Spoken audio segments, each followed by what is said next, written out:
Welcome to today's live readings by 7 talented authors. Miss Jody Zarambi. Some of you might know me as my pen name, Jazzy Mitchell. I'm the I'm the publisher of Launch Point Press, and I partnered with Desert Palm Press to bring these live stream events to you. Before I introduce you to our writers, I want to let you know that we welcome comments and questions from you while you are watching this live. Simply type it into the comment area underneath the live stream video and we will see it. I'm excited to hear our guests read for us today. With me are Launchpoint Press author Judy M. Kerr, Desert Palm Press award-winning author Jane Alden, Desert Palm Press writer Franci McMahon, Launchpoint Press award-winning author Jane Cuthbertson, Desert Palm Press award-winning author Ellen Hoil, and special guest from Flashpoint Publications award-winning author Kelly Aten. Welcome to all of you. Thanks for having us. Yes, thank you. Great. So we're going to dive right in since we have so many talented writers here today. First off, we are going to listen to Jane Cuthbertson, and she will be reading from her award-winning book, Game Changers. Jane, why don't you set up the scene and then go ahead and read for us? Okay, thank you, Jody. Again, my book is Game Changers, and my camera work is terrible, but we'll let that go. To set the scene, this is a lesbian romance, and Rachel is a lesbian author in her early 50s. She's retired from a government job, and Jay is a 30-something professional soccer player who plays for Kansas City in the NWSL. They met a couple of months ago in the context of the book, and they know they have something special. In this scene, without telling Jay, Rachel has flown from her home in Colorado to Portland, Oregon to watch Jay's next game. And Jay is about to find out that Rachel is there in the same hotel. I had told Jay to call after she was free from team duties. The magic hour finally arrives a little after 7, and my stomach does a flip-flop when I hear Jay's voice. Hey, Rachel. Hi. No FaceTime? Nah, I'm in the room with Nickery, and I didn't want to be making goofy faces while she's here. Goofy faces? Yeah, goofy, I miss you faces. I try to keep my voice nonchalant. I miss you too. You're all I can think about, Jay says. You still remember how to kick a soccer ball, I hope. She laughs. That's like riding a bicycle. I'll always know how to play soccer. Jay pauses and then says, I wish you could be here at the game. Here we go. Yeah, and if I was, I'd score a goal for you. On demand? Jay's voice drops half an octave. Wait until you can see what I can do on demand. My stomach does a 3.5 somersault reverse inward twist. I thought you said Nickerson was there. She is. She's rolling her eyes. Lo, the perfect opening. I pop the lid on the Jack-in-the-Box. Okay, why don't you get away from her for a while? Where would I go? The bathroom? How about room 1722? What? I smile and cross my fingers. I said, how about room 1722? A solid 5-second silence ensues, which doesn't seem like much unless you're hanging in suspense. Then Jay says in a hushed voice, oh my God, and hangs up. I put the phone down and wait. 5 seconds is child's play compared to the minute or so that passes before I hear a tentative knock. I get up, open the door, and there Jay stands, the expression on her face accompanying surprise, wonder, delight, and a little bit of irritation for spice. Hi, I say, far more casually than I thought I could. Come on in. She doesn't move. You're really here. I really am. I hope it's okay. Suddenly, I'm wrapped up in a hug worthy of Hercules. I kick the door closed, hug Jay right back, and get the same sense of comfort, trust, and rightness I got last Saturday. It feels fantastic. Then we kiss, long and slow and tender, and that feels fantastic too. Before I can say anything, Jay tumbles us onto the mattress. She kisses me again with enthusiasm, and we make out for a few minutes before I bring her back to Earth. You have a soccer game to play tomorrow, remember? Aren't you supposed to save your energy? She gives me a smirk, then rolls over onto her back, pulling me with her. She settles into place with her arms around me and goes perfectly still. Fine, she says. I'll just lie here. I snuggle in. Works for me. When I was younger, I would have jumped, literally, at the chance to ravish a beautiful woman who has thrown me into bed. But now, knowing how rare and precious moments like this are, I am content to hold her close, to feel her arms around me, feel my head on her shoulder, feel the connection of our bodies. Jay plays along. The tension in her body slowly eases. She relaxes into the bed and into me, and I hope she feels as comfortable and unstressed as I do. This is nice, she says, many minutes later. Her voice sounds slightly surprised. This is wonderful, I say. You're not going to let me stay, are you? Don't you have a curfew? Nickery would cover for me. With some reluctance, I shift so I can lift my head and gaze into her eyes. If we wait, we'll have the whole night tomorrow, right? I give her a quick, soft kiss. I want the whole night, without any worries about games or curfews or schedules. Jay says, it's not because you still have doubts. I lay my head back down on her chest. Of course I have doubts. Abruptly, she sits up. This means I have to move too, and after a couple of awkward maneuvers and rearranging of pillows, we are both upright, seated on the bed, and mostly facing each other. Here's the thing, Jay says. I'm not playing you, Rachel. I don't lie, and I don't jump into bed with the nearest warm body. You've completely changed my life, and I want to completely change yours, okay? The sincerity in her voice resonates through me like a sweet symphony, but I've not lived a life where I get this lucky. Okay, I say, but she hears my uncertainty and frowns. Tell me your doubts, right now. I'll shoot them down and we'll go from there. Fair enough. I truly have been single all my life. Because you wanted to be? God's no. Then I don't care. Even knowing the worst? I want to know the best, too, and I'm sure the best is way, way better than any stupid depression. Goal to the lower left corner of the net, 1-0, Jay Stokes. I try again. I'm 20 years older than you are. I don't care. We hardly know each other. Isn't that why people get involved? To know each other? Good point. I realize I'm acting like a putz. Gosh, you're too perfect. And you, she says, are too scared. Penalty kick goal past a diving goalkeeper, 2-0, Jay Stokes. Yes, I admit. Terrified. Why? I take a deep breath. Have you ever wanted something too much? Yeah. A shadow crosses her face. I didn't get it. I bet it hurt. Yes, it did. She caresses my cheek with her palm. But I tried my hardest. I didn't give up before I got started. The long kick from downfield rockets in under the crossbar. 3-0. Stokes caps the match with a hat trick. Next, she says, ready for more. You win, I say quietly, and she slides forward to take me in her arms. We end up lying down again, my head on her chest, returning to comfortable. And Jay says softly, you win too, Rachel. That was great. Thank you, Jane. Thank you.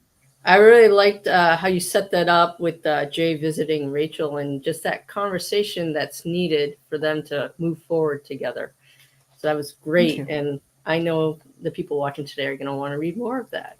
So thank you. I hope so, for all our sakes. And thank you, Patty. I could see comments, so thank you, Patty. There you go. Well, we're going to go on to our next writer now. I'd like to again introduce Franci McMahon. She'll be reading Riding the Storm. And she's from Desert Point Press. Desert Palm Press, excuse me. Frankie, go ahead and set up the scene and go ahead and read for us. All right. First, I'd like to thank all of you for being out there listening to us. One of my motivations in writing this book was to give insight into the dramatics of a family impacted by alcohol. This was my family, and it took me into middle age before I could see some of my behavior with understanding and kindness. I wasn't crazy, just trying to cope. I hope this revelation will draw you into the book rather than warn you against it. We need to understand our secrets and break our silences in our quest to be whole.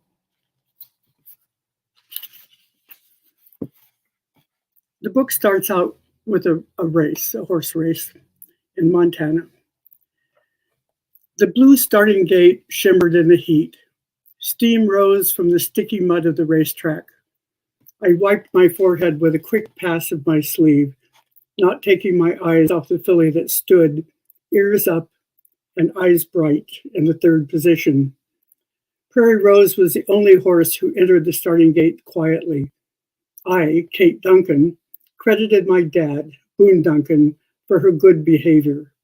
I was not the only one who believed he was the best racehorse trainer in Montana. A swell of pride brought my shoulders back and tilted my chin until I remembered the filly wouldn't win this race, didn't have a chance if what I suspected was true.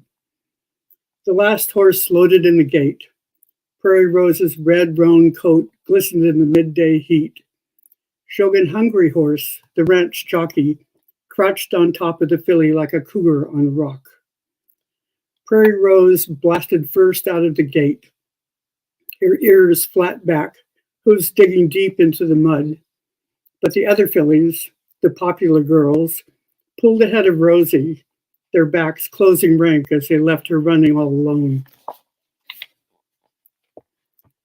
Shogun unbuckled his helmet, yanked it off, and tucked it under his elbow.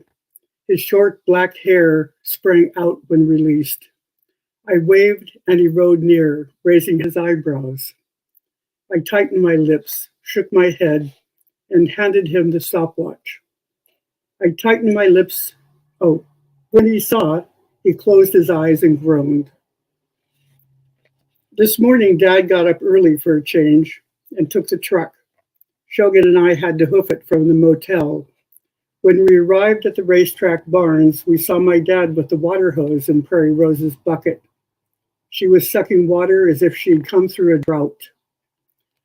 I had left that bucket full last night, so somebody must have emptied it. It was the simplest trick in the world to make a horse lose a race and not have it show up on a drug test. What slowed this filly was a vital ingredient for any racehorse: water. Water held back until the horse was parched and thirsty. Then right before the race, the horse was allowed to drink her fill. Shogun's eyes had narrowed when he saw what my dad was doing. But of course, he couldn't tell his boss he was ruining her chances with a gut full of water. Then we're going to the next stage where Kate's favorite horse has just won a race. I snapped the lead shank onto Jet's track halter and guided him to the covered aisle. Centering him on the cross ties, I plunged my hand in the bucket of sun-warmed water, seized the sponge, and began flooding the salty sweat from my boy. The sponge was on its last legs and tore in half. Knowing new ones were in the tack room, I pulled the extra stall door open and entered. Shogun was changing out of his silks, but when I opened the door, he quickly turned his back. "Oh, I'm sorry," I said. "I was just getting a new..." My gaze was drawn to the wide band wrapped around his chest. It had come loose, and Shogun was trying to rewrap it, scrambling to hide breasts. Shogun has breasts? She, whatever, hunched over and crossed his arms over his chest. "Shogun, I searched for something to say as I watched her face turn a deeper shade of red. What's going on? You cannot tell anyone, not your father or anyone. Shogun's voice was a deadly whisper. If you do, I will leave. She turned her back on me to finish binding her breasts flat, and she pulled on an undershirt topped by a polo shirt. Her movements were abrupt, angry. I touched her arm, and Shogun stepped away. Talk to me, I demanded. Shogun sighed and collapsed on one of the bales of straw. She patted the bale next to her, and I sat. I knew this time would come. All along, I thought you were a boy. I frowned and tilted my head to one side. Are you trans or something?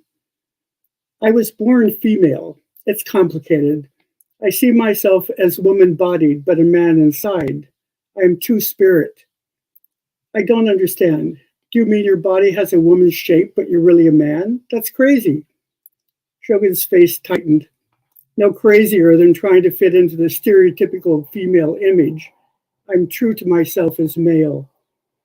I stared at her, trying to remold Shogun into a female. I was surprised at the difference and realized I had never really seen her before. There had always been an extremely attractive, androgynous quality about her. So look, I have to take care of Jet. No one has cleaned off the mud and sweat yet. Can we just walk him out while we talk? Shogun turned away.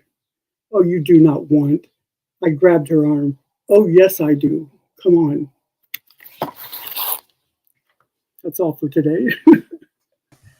That was great. Thank you. I really like those two scenes where the first one we get to read Right. or hear a bit about the mystery of what's going on with these horses and how is it that they're not winning. And then the second one, of course, the big reveal about Shogun and the fact that Shogun is not does not have the body of a man.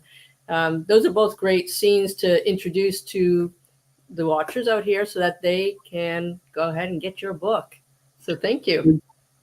Thank you. All right. I'm going to introduce our next reader now. This is a Desert Palm Press award-winning author, Jane Alden. She'll be reading from her work in progress, The Queen's Eye. Hi, Jane. Hey there, Jazzy. Well, why don't you go ahead and set up the scene and go ahead and read for us. Will do. So my work in progress, The Queen's Eye, is a sequel to the Crystal's Curse mystery. And the main characters are Dr. Cassandra Stillwell, and she's a noted Egyptologist who is iconoclastic. She's always challenging the common wisdom and sort of turning off all the old boys in the Egyptology scene.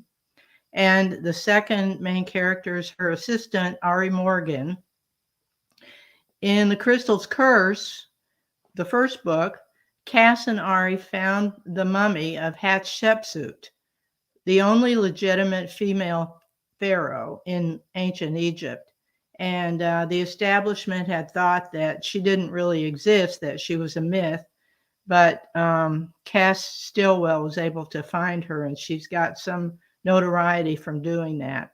After the discovery of Hatshepsut, Cass stayed in Cairo, and Ari went back to start graduate school and to be a dorm counselor at Columbia in New York City. This was fine, except that Cass was missing, that Ari was missing Cass terribly, and she was uncertain about where their relationship was going. So this takes place in 1971 in New York City, and the story is in Ari's voice. One Wednesday evening, I found a package wrapped in brown paper and postmarked Cairo in my mail cubbyhole. I tore into the wrapping. It was a book by Ludwig Burchard titled Excavations at Tel El Armana, written 50 years earlier. On the cover, a grainy photograph showed 8 people dressed in formal Western clothes and comically huge pith helmets, trying to look relaxed but not succeeding. They were sitting in folding camp chairs with palm trees and sand in the background. A card with Cass's distinctive handwriting stuck out of the book. Look at page 36 and 37, respectively. especially paragraph 3 on 37. I'll call you on Friday the 12th at 8 o'clock your time after you've had a chance to look it over. I ran up the stairs 2 at a time, not trusting the ancient elevator. I settled on my narrow bed and opened the book to page 36, which showed a full-page black and white photograph of the famous bust of Nefertiti. The photo was astonishing and would have been even more so if it were in color. I guessed Borchardt published a book before color photography. She was a figure so lifelike you could swear she was about to speak, and the look on her face implied that if she did speak, her utterance would be smart and a little sarcastic. The photo showed some damage to both her ears, and her left eye was completely missing, but she was amazingly well preserved for an over 3,000-year-old lady. On the facing page, this Borchardt guy described finding the bust in 1912, exactly 60 years ago, in the ancient ruins of a sculptor's workshop in the royal city King Akhenaten and Queen Nefertiti built in the desert. In paragraph 3, the one Cass told me to pay special attention to, Borchardt wrote, "Immediately after we found the bust in Thutmose's workshop, I ordered a search for the missing inlay from the left eye. The debris, even that which we had already removed, was searched, and some of it sifted. We found a few more fragments of the ears, but not the eye inlay. Only much later did I realize it had never existed. Thutmose did not mean the bust to be part of a large statue or a worship piece in its own right. The left eye socket remains empty because he meant the piece to be a model, and the artist had no purpose in repeating the eye, which would have been a mirror image of the right inlay." I flipped on my bedside lamp and held the photo under it. The artist had painted minute details on her crown and the wide floral collar around her neck. You could even make out individual hairs in her eyebrows. If the sculptor meant it for a model, he certainly went to a lot of pains for realism. Borchardt concluded his account of finding the bust. "She cannot be described, she must be seen." On Friday at 8 o'clock, I staked out the stuffy shared phone cubicle parked just outside my door, and Cass called right on time. "Hello? Hello, is this a good time for you to talk?" The connection sounded tinny, but her voice sent an electric tingle down my spine just the same. "I figured all your flock should be at dinner or on dates or something." "It's a fine time. I'm glad to hear you. I miss you so much." She made the familiar, sexy little chuckle that comes from her diaphragm. "I miss you too." There was a long pause, and I thought I might have lost the connection. "Cass, are you there?" "I'm here." "Is everything all right? You sound down." "I had determined not to call you halfway around the world and cry on your shoulder, but here we are. I'm just bored rigid. I'm not meant to be stuck in a dark basement laboratory. Hatshepsut's in good hands now with the Egyptian people where she belongs. I can leave the job of poring over every inch of her life and afterlife to the museum staff." "What do you plan to do?" I felt a surge of hope. "Are you coming back to Columbia?" "That's why I'm calling. Did you get the book I sent?" "Yes, I've seen pictures of Nefertiti's bust many times. You'd have to be living under a rock not to. It's so famous." "And you read Borchardt's narrative about the eye?" "The left eye, he concludes, never got made in the first place." "What if he's mistaken?"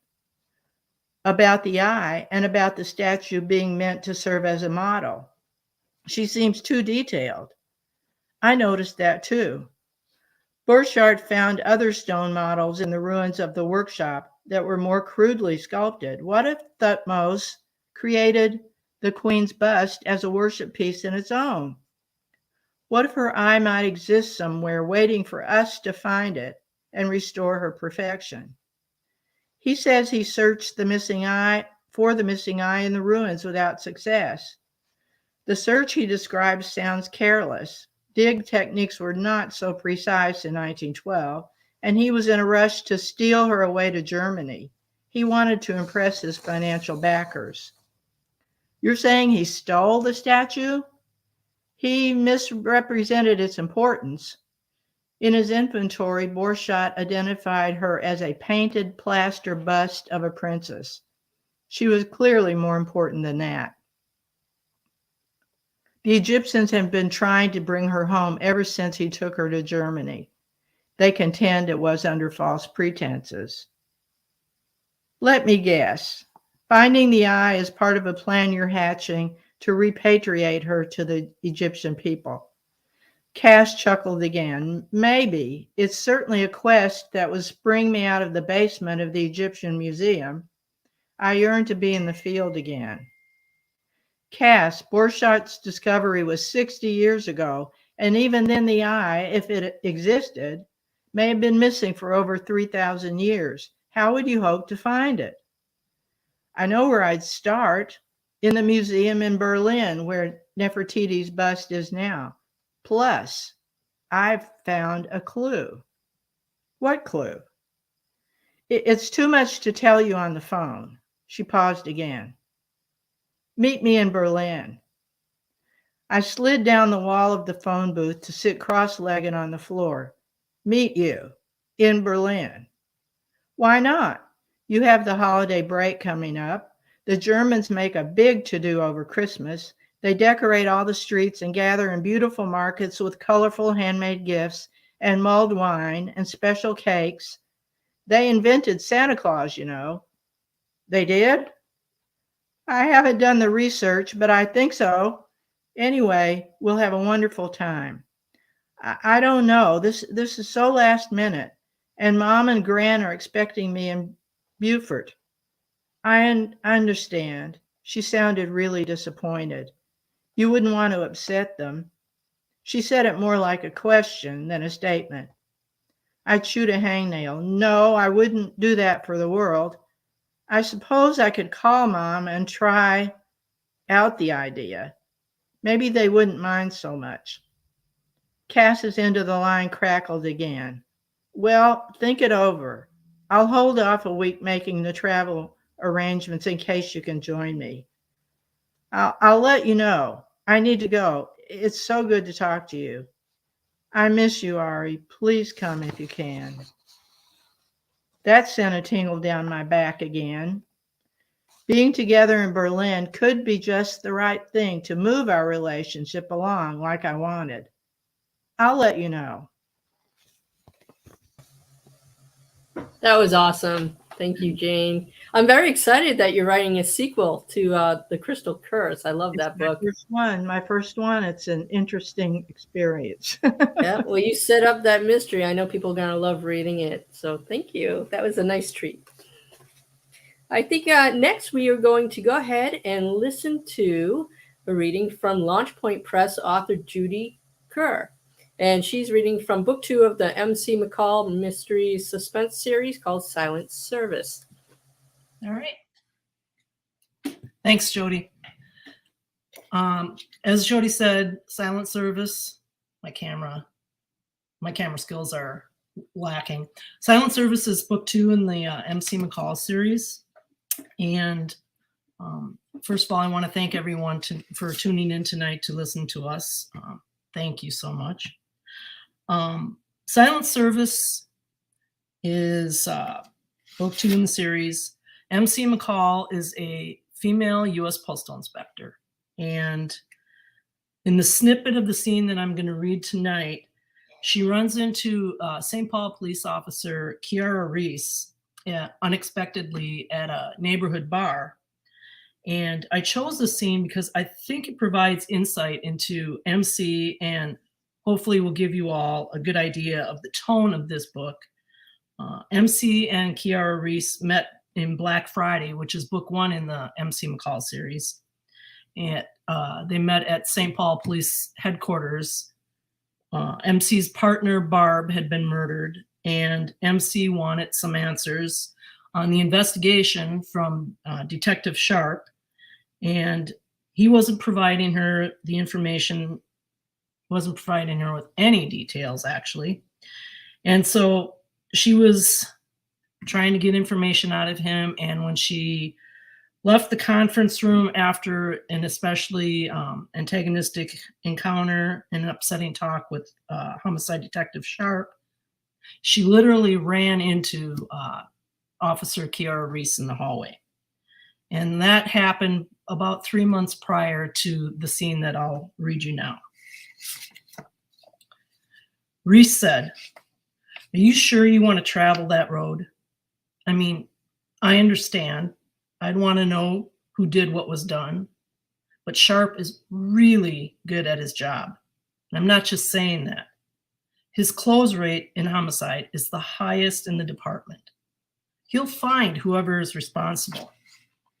You don't want to mess with that." MC laid the pen aside. "You don't understand. I need to find who did this. It's not about whether Sharp is good at his job. To me, it's about justice, justice for Barb. I'm the sole voice Barb has, and I won't let it be stifled." "Easy, MC. Don't unpack your frustrations on the messenger." Was that Barb's voice? Whispering to her? She may need to mention this to Dr. Zalk at her next therapy appointment. She'd been hearing that voice more frequently. Reese stood, beer mug in hand. "I didn't mean to upset you. I did offer to help you back when we met at the station. I don't know, maybe think carefully about how you proceed." One of the women from Reese's foursome hollered across, "Hey, Kia, you going to join us sometime tonight? Bring your friend along." Reese glanced at MC. "You heard the woman. You want to join us?" MC slid her gaze toward the jovial group. Maybe another time. Please, let me buy you another beer. A thank you for taking the time to talk with me." "Sure, I'm game for another. I'll take a Surly Furious. Thanks." MC scuttled past the group and heard Reese say, "Hey, I'm going to have one more with MC." With a mug of beer and another vodka tonic in hand, MC returned to the table. "I appreciate you sharing information with me. You certainly didn't have to. I'm happy to help." MC knocked back half her drink to wash away the stale tide of guilt and sorrow. Off the cuff, she steered the topic to Reese's personal life. "Tell me, you with anyone? Dating?" Reese remained silent for what seemed like an hour to MC. Shit. MC hoped Reese didn't think she was hitting on her. "Sorry, I didn't mean to bombard you with personal shit right off the bat." No worries. I guess I'm still, healing. I went through a pretty horrible breakup last summer. July 4th weekend, to be exact. I've been, still am single, recovering from the sting of it all. Sounds bad. Sorry for dredging up painful memories. Sometimes my mouth works before my mind has hashed through the details. They chatted about work and being women and gay in law enforcement. When all that remained in MC's glass was a shriveled lime slice and melting ice cubes, she decided to call it a night. Time for me to head home. I have an early day tomorrow. I'm off until Wednesday, otherwise I'd be home asleep. Thanks for the company. Reese moved over to the other table. You take care. If you need to talk, I'm around. Give me an excuse not to get drunk with these goofs. She inclined her head toward the spirited pod. MC reminisced of similar scenes with Dara and Meg when Barb was still alive. She pulled her coat on. You're lucky to have such great friends. Enjoy them. Life goes by in the blink of an eye. Reese laid a hand on MC's arm. I can't imagine what you're going through. I'm a great listener. If you need someone to lend an ear, I'm your gal. And remember what I said about Sharp. He is a good detective. We good? We're good, MC said. They were definitely good. Reese had provided her with a lead. MC settled her tab with a generous tip. She hustled into the full-on dark night, where she ordered a car from a rideshare app. No sense in tempting the DUI fates. She half wondered if fate had drawn her to this place on this night at this time. Something she'd contemplate at great length over a nightcap at home. Thanks. That was great, Judy. Thank you. That gave us a good description of MC and what she's going through, how she's feeling, and that and how focused she is on trying to find the killer of her partner. So thank you very much. Yeah, I enjoyed thanks. that. All right. Next up is going to be Desert Palm Press author K.L. Mitchell, who will be reading from her work in progress, Blazing Centaurs. K.L., is that part of the Khalizad series? Yes, indeed it is. It'll be the third book in that series. Awesome. All right. Go ahead and set up the scene then, and let's hear it. All right. So this is around the middle of the book. As the title suggests, this one's kind of an Old West pastiche, but with the same fantasy elements as the first two books. In this part, the protagonists, Yara and Revka. Revka is a human, and Yara is her girlfriend, who's also a centaur, are off in an old western town, which is populated mostly by centaurs and other fantastic creatures like that. Anyway, they just spent a long day at work and have retired at the end of the day to a salon with some of their work buddies when this happens. The salon door burst open. A large, heavily muscled figure stood in the doorway, taking up most of it. All around the bar, conversations trickled to a halt. In his cage in the corner, the piano player stumbled out a couple of bum notes before stopping and glancing back toward the open doorway. The bull tars strode into the room and surveyed the crowd. "Just what the hell was that?" he bellowed. "That was sloppy, is what that was. Now, I'm going to go back out and back in again, and let's see if we can get it right, huh?" He turned around and stormed back out to the doors, grumbling. After a few seconds, the conversations round the tables tentatively picked back up where they left off. The piano player started playing again, and Yara, more than a little bemused, turned her attention back to the bartender. The saloon doors crashed open again. This time, the effect was immediate. Every conversation stopped. Every head turned. Even the piano player stopped in mid-note, which is no easy trick. Silence washed over the room as the bull tar strode in, his heavy, thick hooves thumping against the floor. He looked around the room and then grunted. "All right," he said, "that's better. Try and have some standards around here." He strode over to the bar, pushing past the other patrons as if they weren't even there. Yara backed away quickly, staying out of the new interloper's way. Something about him struck her as awfully familiar. "Whiskey," he snarled. The bartender gulped. Certainly, sir. What kind?" The bull's eyes narrowed. "What do you mean, what kind? Whiskey? Well, I mean, sure, but there's different kinds. I mean, you got your Caledonian, your Tarsish, your Oak, your artisan handcrafted fennel and sugar beet." The barman trailed off as the bull tar leaned over him. "I want," he said, "the cheapest, nastiest, rot gut whiskey you got. Give me the stuff you use to clean the sink with. And if you ever use the word artisan in my face again, I swear Stumpy!" Revka's voice rang out from the back. The entire crowd turned to look at the woman, who was grinning in mild disbelief. The bull tar's head whipped around. "Who said that?" Off to the side, he already gulped. Oh no, he did look familiar, didn't he? Revka smiled at the bull tar and waved. "Hey there," she said. "Haven't seen you since the Gap." Big Jake, for indeed it was him, scowled, his eyes narrowing. "You," he snarled. "I got kicked out of my own gang 'cause of you. I'm gonna cream you." He began to stride his way across the room toward Revka's table with murder in his eyes. "Whoops," whispered Revka. She stumbled up to her feet, holding her hands out placatingly. "Easy there, man. I didn't do it on purpose. Things just happen, you know. Let me get you something. On me. What do you say?" "I say you better say your prayers." He got to the table with Revka and the others and leaned down to the woman, pounding a fist into his hand. "Now," he said, "any last words?" "Yeah," said a voice. "Why don't you pick on somebody your own size?" Yara stood behind the bull her voice almost steady as she issued the challenge. She pawed at the floor, her large hooves digging a rut in the hard-packed earth. Big Jake looked over his shoulder at her and sneered. I remember you. Well, I reckon I can take you both on. 2 against 1 ain't too bad when one of them don't hardly count at all. He grinned menacingly at Revka. 5-1. Maisie stood up, rolling back her sleeves. Gabby and Tom joined her, the latter raising a hand tentatively. Actually, he said, I kind of have an appointment later, and Maisie's hand clapped him on the back of the head again. Oh, dang it. There was the sound of a whistle being blown. It was the bartender. All right, people, he called, hands cupped over his mouth.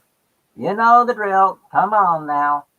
There was some grumbling among the crowd, but those with drinks filed up to the bar and handed them over, receiving a number tag in exchange. A couple of centaurs made a circuit of the room, collecting any breakables that were brought behind the bar as well. Yara cast an inquiring glance toward Revka, who just shrugged. In less than a minute, the whole thing was over. The barman reached up and pulled a metal cage down in front of the bar, latching it in place. All right, folks, he called. On your mark. He ducked down behind the bar out of sight. A second later, the whistle sounded again, and the fight was on. Revka had just about enough presence of mind to duck out of the way before Big Jake's fist swung. She hopped backwards onto the low table. High ground, that was the ticket. Big Jake was burly and strong, and a blow from him would probably knock her flat. Fortunately, he was slow, so she had that going for her. She danced back and forth, keeping him moving, wondering how long she could keep him distracted. And more important, how the heck was she ever going to lay a blow on him? Just then, a fist came flying across Revka's field of vision. Maisie, who had moved to the Boltar's left, gave him a walloping crack across the jaw. This sent him staggering to his right and straight into Gabby, who elbowed him in the ribs hard. Jake snorted, pulling back the fist to hit the centaur when Revka saw her chance and leapt. She landed on the bull's back, grabbed his horns, and pulled. Jake roared, shaking his head and groping behind him, trying to grab her arms. But Gabby gave him several rapid punches to the gut before he could get hold of her, and took a couple of quick steps back, leading the bull forward. Behind him, Yara circled the bull tower warily, looking for an opening. She had one hoof raised, poised to give him one in the lower ribs, when someone tapped her on the shoulder. She started and turned to see a big, burly centaur with a fat, unshaven face and a crooked grin. He tipped his hat at her, revealing its greasy, tangled mane. Oh, pardon me, ma'am, he said. Is this a private fight, or can anyone mix in? Yara bit her lip. Ew, she said. Well, we do kind of all know each other, so... Oh, well, that's all right, then. He put his hat back on and moseyed over to another pair of centaurs who were duking it out at an adjacent table. This time the question elicited a different response. The 2 men looked at him, then each other, then as one pulled back and punched him in the face. This answer seemed to satisfy him, and he gleefully plunged into the fray. Yara shook her head, then turned her attention back to the fight. Revka was now hanging on to Big Jake's back, kicking his upper torso with her boots whenever she could. Maisie was keeping Jake occupied, matching him punch for punch, while Gabby was hanging off on one side and occasionally distracting the Bulltar's attention when necessary. Tom, for his part, had elected to hang back on the other side of the table, throwing punches from a safe distance and keeping up a non-stop litany along the lines of, yeah, and how you like that, huh? Yara rolled her eyes. She shook her head and turned her attention back to Big Jake. He was big and nearly all muscle, but 3 against 1 was starting to tell on him. He turned away from the Bulltar and whistled at Revka, who nodded. She leaped from the Bulltar's back and landed more or less on Yara, scrambled upright and clapped a hand on Revka's shoulder. On Yara's shoulder. Clear! Yara brought both of her rear hooves crashing against Big Jake's side. He went over sideways, landing hard on the table. He bellowed in agony, flailing around as he tried to regain his hooves. The group stood around him, even Tom moving into place with the others. Revka glared at him from Yara's back. Now get out of here, or next time we're bringing the steak sauce. That was a great fight. Thank you. I love that. And, the third one in the series, I know that your readers are going to be chomping at the bit to read that. So thanks for giving us a sneak peek today.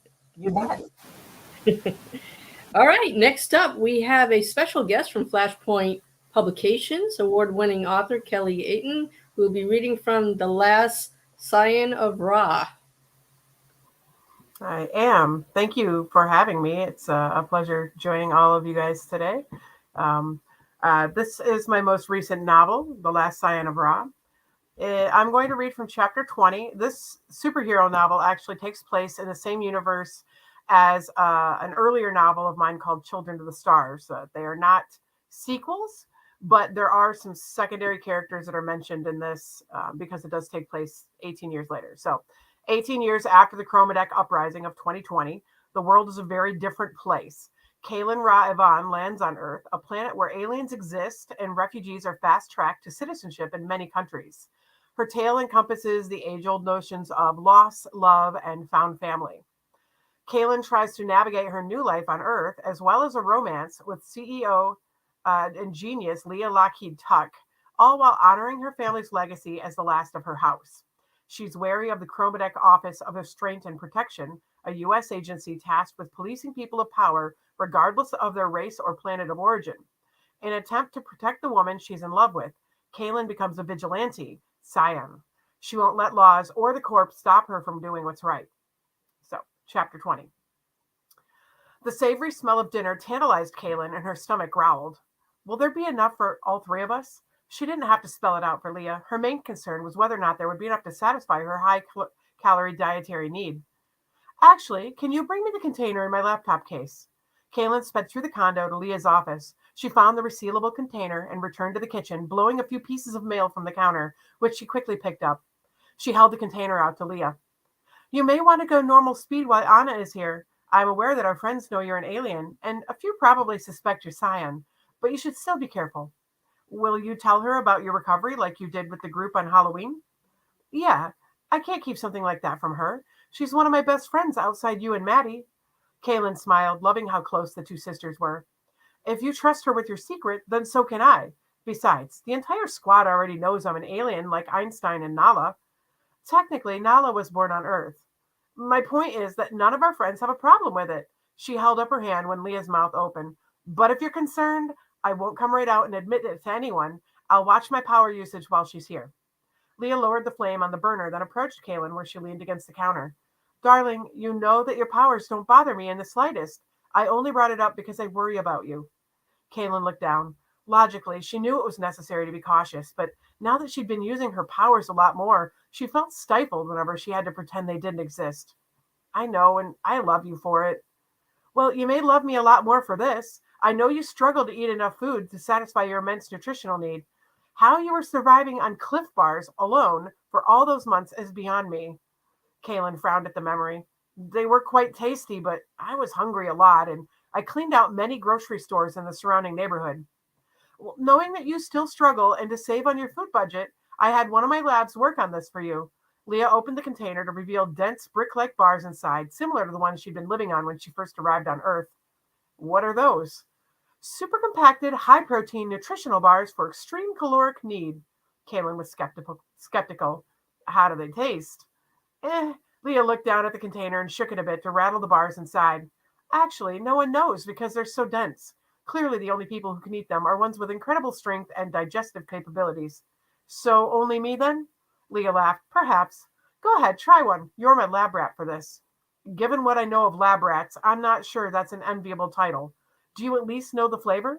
Kaylin picked up one, and Leah wasn't kidding when she said they were highly compacted. She gave it a sniff. Dr. Folkston said they went with chocolate to keep it simple. Kaylin bit down on the bar and chewed it thoroughly. While the texture wasn't as preferable as something softer, her strength meant that it was easy enough to masticate. The flavor began quite subtly, but by the second bite, it hit her in full and she grinned at Leah. This is tasty. How many calories? 3,000. She stopped chewing for a second and looked down at the bar in her hand. It was hard to believe that such a relatively small thing could hold so much. They're good, thank you. Kaylin finished her bar and dusted her hands. Then she moved closer and gave Leah a hug and a chocolatey kiss. You smell delicious. Now, I need to finish the vegetables or dinner won't be ready in time. Kaylin made a face. Or you could skip the vegetables since they are an inferior food with low caloric value. Darling, not all of us have, alien metabolism. Regarding that, I have noticed I'm burning a lot more calories between walking around my apartment and the physical therapy. Though, Leah tapped her bottom lip, and Kaylin recognized the twinkle in her eye. It could have something to do with my ravenous girlfriend. Kaylin grinned. I have been known to amaze even Gabe on game nights with the amount of pizza I can eat. I'm not talking about food, love. Oh, Kaylin blinked at her, then Leah's meaning hit. Oh! Her grin grew as she moved even closer to Leah. Leah put up a hand against her chest. Oh, no, you don't. We have company coming over, and I need to finish dinner. Maybe Anna could visit tomorrow. She's already on her way. Kaylin opened her mouth to say something, but heard the telltale sound of the elevator rising. She's literally nearly here. Do you want your chair?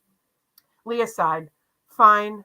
With a burst of speed, Kaylin fetched the hover chair. Leah got herself situated in the seat seconds before the doors opened.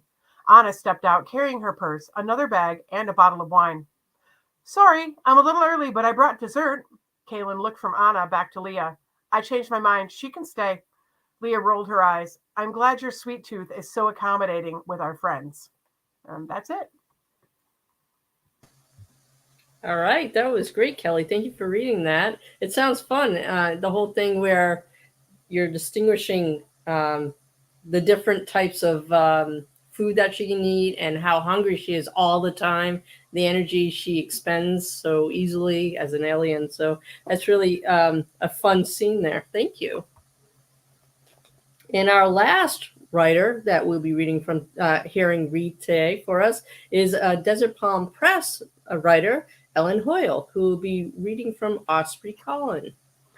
Hi, everybody. How are you? I'm going to be reading tonight, as she said, from Osprey Calling. It was a runner-up in this year's Lesfic Bard Awards, and I hope you're going to enjoy it. Just to set it up, this is going to be a scene involving the third encounter between our main characters. It's chapter 11. So far, their meetings haven't gone very well. So this is between Nicole and the other main character is Michelle. So at this point, Nicole is running into the emergency room following Michelle's niece, Riley. Nicole looked around the room as she listened to Colleen give the doctor the necessary information. She stood to the side, not knowing what to do or where to go. She wanted to leave, but her car was still at the park. Nicole looked at the portioned off area where people were sitting. She assumed each was waiting for news about someone they loved.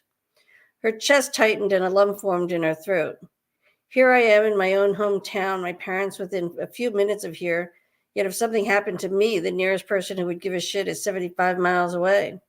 I wouldn't even know how to contact my dad or mom, let alone anyone else who cared.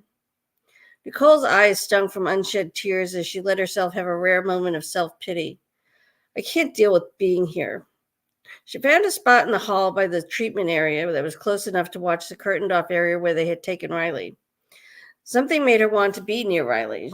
She leaned against the wall and watched the activity in the ER as people moved around her. After a while, the area got busier and she looked for a new spot. She saw one past the bank of elevators. She walked toward it, but a doctor passing by forced her against the elevator door. A person tried to push past her from behind. Excuse me, can you move? You're blocking the elevator and I need to get by, a woman said in a curt tone. Nicole looked over her shoulder. Ugh, could the world open up and swallow me, she thought when she realized the person was Michelle Blake. Sorry, she mumbled. What? Never mind, you're still in my way and I need to get out. Nicole let Michelle shoulder her past her and watched her walk away. She didn't want to bring attention to herself, and she could forgive Michelle's behavior considering the circumstances. Regardless, though, her anger rose. Leave it alone, Nicole. She's upset. I'm sure someone must have called her once they knew it was Riley. Nicole stood and observed Michelle as she stopped at the nurse's desk to talk to Janet. Michelle approached the exam area and peeked around the curtain for a moment before going in. Nicole could see Michelle was worried by the way she leaned in as Janet talked to her and then ran into the treatment area. I wonder how Riley is doing. She was so cold. Colleen and Derek were calm about it, but when they said her temperature was only 92, I knew it was serious. Michelle came out of the exam room and looked around. Nicole turned her head away, hoping she wouldn't notice her. After a second, Nicole dared to look again and saw Janet and Michelle talking and glancing her way. She fought the urge to leave the moment she realized Janet was pointing at her. Michelle was staring at her with a steel gaze. Her face softened when their eyes met, but then her brow creased and her lips grew tight. Despite her anxiety, Nicole couldn't help but think she's still so beautiful. The way she can go from a look as hard as stone to one that makes you feel as if you're the center of her universe is amazing. I remember when we were kids, her putting a few jocks in their place when they got too full of themselves with her, or anyone around her for that matter. She was always so protective of others. Before Nicole realized what was happening, Michelle stormed towards her. Her body language told her whatever Michelle was coming to say, it wasn't going to be enjoyable. Michelle stopped in front of her, a storm in her eyes. Where the hell do you get off? It's bad enough you get yourself in serious trouble on the water, but now you drag Riley along? Nicole resented the accusatory tone in Michelle's voice. She clenched her hands into fists and looked up to meet Michelle's stare. Her jaw tightened. I didn't. So you plan on denying you were there? No, I don't. See, I knew it. You were there, convinced Riley to do something stupid, and then she ends up in the hospital. Meanwhile, you get to act like the hero. Well, Nicole Moreno, you're not. Are you really that uncaring and reckless? Nicole stood silent while Michelle raged on. She knew that nothing she could say was going to change Michelle's mind. Years of being silent herself had taught Nicole to read body language. Michelle had her hands balled into her own fists, and her whole body was shaking. As she reproached Nicole, Michelle's voice cracked. Her body almost hummed with the pent-up anger and frustration Nicole assumed she must be feeling. Michelle, what the hell are you doing? Nicole hadn't noticed Colleen walk up behind Michelle. This doesn't involve you, Colleen. It's between me and Nicole. Michelle turned back to Nicole, but before she had a chance to say more, Colleen took hold of her arm, forcing her to turn around. No, I think it does, if you're blaming Nicole for what happened to Riley. The only thing she is responsible for is saving Riley. Without her, who knows how long she would have been laying there. The tide was coming on in, and Riley would have drowned. What are you talking about? It was Nicole who called it in. She stayed with Riley, followed the dispatcher's directions until we got there. If Nicole hadn't shown up, you and Riley's parents would probably be planning her funeral. What? Michelle focused her attention on Colleen as tears fell down her face. Why don't you check with Janet instead of yelling at our hero here? I heard that Riley is stable enough to be taken to radiology for a head scan. Colleen put her hand on Michelle's shoulder and pointed toward the treatment area. Look, transport is here to take her down now. They're moving her. Go ahead. And that's the end of chapter 13. There's a bit more to it, but that's the predominance of it. Oops. That was great, Ellen. Great job. I really love how she gets an earful from Michelle. And of course, Nicole is innocent in the whole thing. And I really appreciated how Colleen stepped in to educate Michelle. So thank you for that. Thank you. Now, wasn't that awesome? I'm so glad we were able to hear and get a taste from these talented authors' works today. And I hope that you'll check out these authors, and please support them by reading their books and leaving reviews, because that certainly makes a difference for all of them. Wanted to mention that our next live stream will be on Thursday, June 15th at 4 p.m. Pacific time, 7 p.m. Eastern time, when I will be interviewing E.J. Kindred from Launch Point Press and Gail Newman from Desert Palm Press. So I hope you will join us. And thanks again, all of you, for being with us today. Wonderful readings. And thank you for watching us today. I hope you'll have a wonderful day.